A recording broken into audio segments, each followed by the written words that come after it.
TMC नेता के घर बम धमाका हुआ, 2 लोगों की मौत हो गई। ये धमाका इतना जोरदार था कि जिस घर में ब्लास्ट हुआ वो पूरी तरह से ढह गया है। ये धमाका हुआ है पूर्वी मिदनापुर में, भगवानपुर नाम का इलाका है, यहां पर धमाका हुआ है। ये देखिए वो घर जहां पर धमाका हुआ।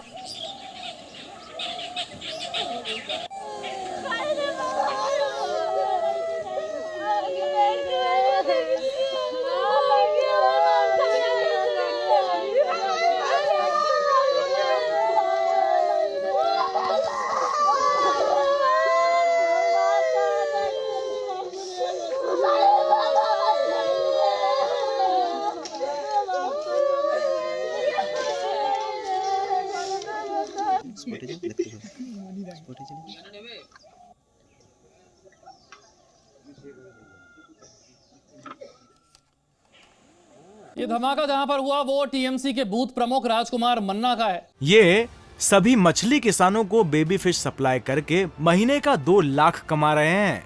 आपको भी करना है ये बिजनेस तो फ्रीडम ऐप को अभी डाउनलोड करें। उनकी मौत भी इस धमाके में हो गई। एक व्यक्ति की हालत नाजुक भी बनी हुई है। पश्चिम बंगाल की यह खबर, पूर्वी मिदनापुर में भगवानपुर नाम का इलाका जहां पर यह धमाका हुआ है। धमाके में टीएमसी के बूथ प्रमुख की मौत हो गई है। कुल मिलाकर 2 लोगों की मौत की जानकारी सामने आई है। टीएमसी नेता का यह घर बताया जा रहा है। धमाका इतना जोरदार था कि जिस घर में धमाका हुआ वो पूरी तरह से ढह गया है। भगवानपुर नाम का इलाका, टीएमसी के बूथ प्रमुख राजकुमार मन्ना का मकान, उनकी मौत हो गई है धमाके में।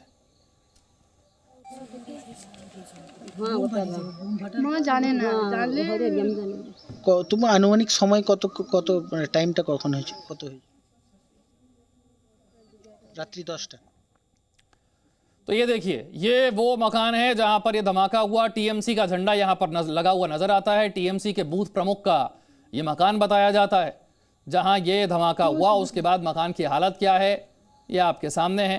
पश्चिम बंगाल में पूर्वी मिदनापुर जहां पर भगवानपुर नाम का इलाका है, टीएमसी के बूथ प्रमुख राजकुमार मन्ना के यहां पर यह धमाका होता है। उनकी हादसे में मौत हो गई है। कुल मिलाकर 2 लोगों की मौत की जानकारी सामने आई है। टीएमसी नेता का यह घर बताया जाता है। वहां पर किस तरह से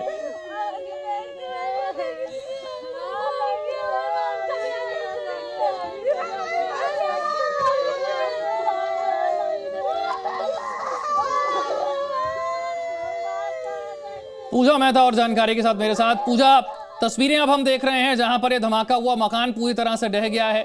चीख पुकार मातम वहां पर नजर आ रहा है साफ तौर पर।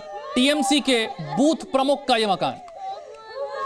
बिल्कुल विशाल, आपको बता दें बीती रात को पश्चिम बंगाल का पूर्वी मिदनापुर जिला और वहां का भगवानपुर इलाका और ये गांव का नाम है नरुआ विला, जहां पर अचानक से बेहद जोर से धमाके से जो है कांप उठता है पूरा इलाका। और जब जाकर देखते हैं जो स्थानीय लोग हैं तो वो पाते हैं कि जो तृणमूल कांग्रेस के बूथ प्रेसिडेंट है राजकुमार मन्ना, उनका पूरा घर जो है न सिर्फ उनकी छत उड़ गई है घर की, लेकिन पूरा घर जो है वो ढह गया है। उसके बाद ही वो देखते हैं कि राजकुमार मन्ना के साथ एक और शख्स की मौत हुई है। पूरी तरीके से बॉडी जो है वो चार्ड हो चुकी थी, जल चुकी थी। बेहद गंभीर हालत में उन्हें अस्पताल ले जाया जाता है जहां पर डॉक्टरों ने उन्हें मृत घोषित कर दिया। लेकिन इन दोनों की मौत के अलावा कुछ 3 लोग जो है घायल हुए हैं इस पूरे धमाके में। जहां एक तरफ बीजेपी की ओर से ये आरोप लगाया जा रहा है कि आज Trinamool Congress national general secretary Abhishek Banerjee की एक रैली होनी है इसी जिले में, पूर्वी मिदनापुर जिले के काफी इलाके में, और उससे पहले जो है वो इलाके में दहशत फैलाने का काम करना चाह रहे हैं तृणमूल कांग्रेस के कार्यकर्ता। वहीं दूसरी ओर तृणमूल कांग्रेस के जो कार्यकर्ता है उनकी तरफ से कहा गया है कि जिस घर पे धमाका हुआ है और उनकी मौत हुई है उनसे तृणमूल कांग्रेस का जो है कोई नाता नहीं है, और सिरे से खारिज कर रही है तमाम आरोप कि वो तृणमूल कांग्रेस के बूथ प्रेसिडेंट है। लेकिन अगर स्थानीय लोगों की मैं आपके पास लौटूंगा, बीजेपी के नेता कैलाश विजयवर्गीय हमारे साथ जुड़ गए। कैलाश जी, ये पश्चिम बंगाल में पूर्वी मिदनापुर है तो टीएमसी के अपने नेता हैं, यहाँ तो एक बड़ी रैली भी होने वाली है और हम देख रहे हैं धमाके में उन्हीं की मौत हो गई है। देखिए, पश्चिमी मिदनापुर में टीएमसी के लोग बम बनाकर पूरे क्षेत्र में उधर आतंक फैलाते हैं। ये निश्चित रूप से बम बनाते बनाते घटना हुई होगी, क्योंकि पश्चिम मिदनापुर में जो वहाँ की राजनीति है उसको वहाँ के अपराधी बिल्कुल नियंत्रित करते हैं। और इसलिए ये बहुत स्वाभाविक बात है वहां पर होना। और ये बम बनाते बनाते फूटा होगा या बम का स्टॉक होगा उनके घर पे, इसलिए हुआ होगा ये। आपने बड़ा लंबा समय आपने बंगाल में गुजारा है, घरों के भीतर इस तरीके से बम बनाना, वो भी खुलेआम, पार्टी का झंडा भी लगा हुआ है मकान के ऊपर। ये बड़ा सरकार के द्वारा संरक्षित जो गुंडे हैं, ये लोग यही काम करते हैं वहां पर, और वो राजनीति के अंदर भी हैं। वहाँ के पंचायत के प्रतिनिधि हैं, वहाँ जितने इस क्षेत्र के छोटे जनप्रतिनिधि हो गया 50% ऐसे हैं जो क्रिमिनल जिनका बैकग्राउंड रहा है, जो गो तस्करी करते हैं, जो हथियार बेचते हैं, ये सब टीएमसी के लोग। शुक्रिया कैलाश जी हमसे बात करने के लिए। दिलीप घोष साहब भी हमारे साथ जुड़ गए। दिलीप जी, पूर्वी मिदनापुर भगवानपुर नाम का इलाका, टीएमसी के बूथ प्रमुख, उन्हीं का मकान है, धमाके में उनकी भी मौत हो गई। देखिए, यहाँ हर दिन कहीं ना कहीं बम विस्फोट हो रही है, गोली चल रही है। बंगाल में कानून व्यवस्था की हालत बहुत खराब, और ज्यादातर या तो टीएमसी के लोग उसमें जुड़े हुए, इनका या तो उनका घर में बम ब्लास्ट हो रही है।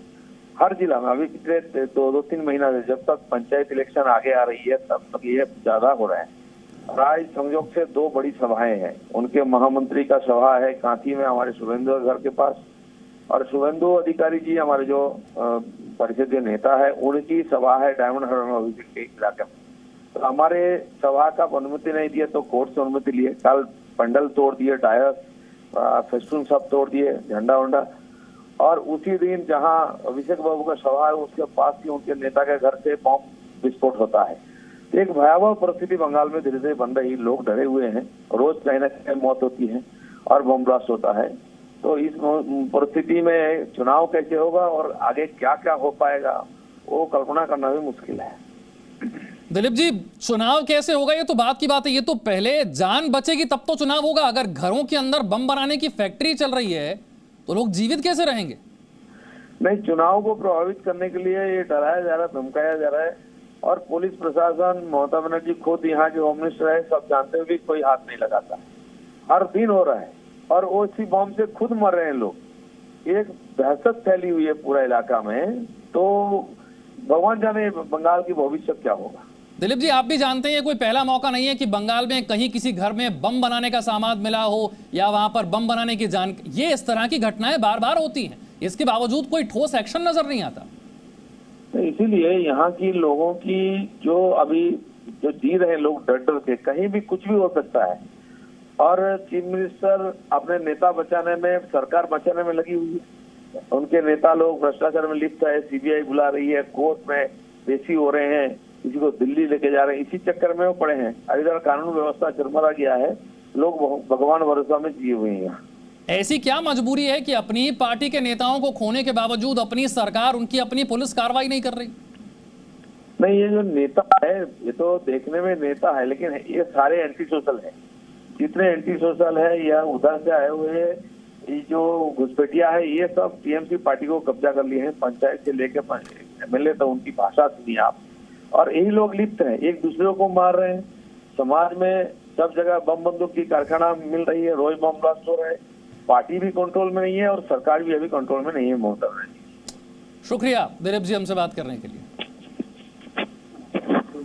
अधीर रंजन चौधरी साहब भी हमारे साथ जुड़ गए। अधीर जी, पूर्वी मिदनापुर भगवानपुर नाम का ये इलाका है, तस्वीरें हम देख रहे हैं, टीएमसी का झंडा लगा हुआ है और इतना बड़ा धमाका होता है कि मकान ढह जाता है, टीएमसी के बूथ प्रमुख की भी मौत हो जाती है। बंगाल में बारूद की अभी कोई किल्लत नहीं है जब तक टीएमसी पार्टी सत्ता पे है। बंगाल में टीएमसी पार्टी की जेब में, घर पे, ऑफिस पे, दफ्तर पे, हर जगह पे मतलब विस्फोट करने की सारे जो मसाला चाहिए सारे भरपूर वहाँ मिलते हैं। और बंगाल की कानून के हालात मतलब इतना बदतर हो चुके हैं कि आज से पूर्वा मेदिनीपुर नहीं, सारे बंगाल में रोजाना ये धमाका की खबर आ रहे हैं, सारे बंगाल में। और वो रोजाना ये बंगाल आज कानून स्थिति इतना बदतर होते जा रहे हैं कि अगले तारीख बंगाल में आम लोगों की जिंदगी में कोई सिक्योरिटी बोल के कोई चीज रहेगा भी नहीं, है भी नहीं। ये सारे सत्तारूढ़ पार्टी की गुंडे लोग हैं जो ये सारे बारूद इकट्ठा करते हैं, गोली, पिस्तौल, रिवॉल्वर की कोई कमी नहीं है, भरमार है, अंबार है बारूद की। तो ये सबको देखने को मिलता है बंगाल में। और बंगाल में ये धमाका कोई नई चीज नहीं है, लोग चौंकते नहीं क्योंकि रोजाना ये होते हैं। इन्हें सपोर्ट कौन कर रहा है? अधीर रंजन चौधरी साहब, बहुत बहुत शुक्रिया हमारे साथ जुड़ने के लिए। पूर्वी मिदनापुर भगवानपुर नाम का यह इलाका जहां पर यह धमाका हुआ है, इसके ऊपर टीएमसी पार्टी का झंडा लगा हुआ नजर आता है। घर में ब्लास्ट होता है, मकान ढह जाता है, टीएमसी के बूथ प्रमुख की मौत हो जाती है। कुल मिलाकर 2 लोगों की मौत हुई है। चीख पुकार मची है, बाहर मातम पसरा है। हाई इंटेंसिटी का धमाका यह बताया जा रहा है। ये सभी मछली किसानों को बेबी फिश सप्लाई करके महीने का 2 लाख कमा रहे हैं। आपको भी करना है ये बिजनेस? तो फ्रीडम ऐप को अभी डाउनलोड करें।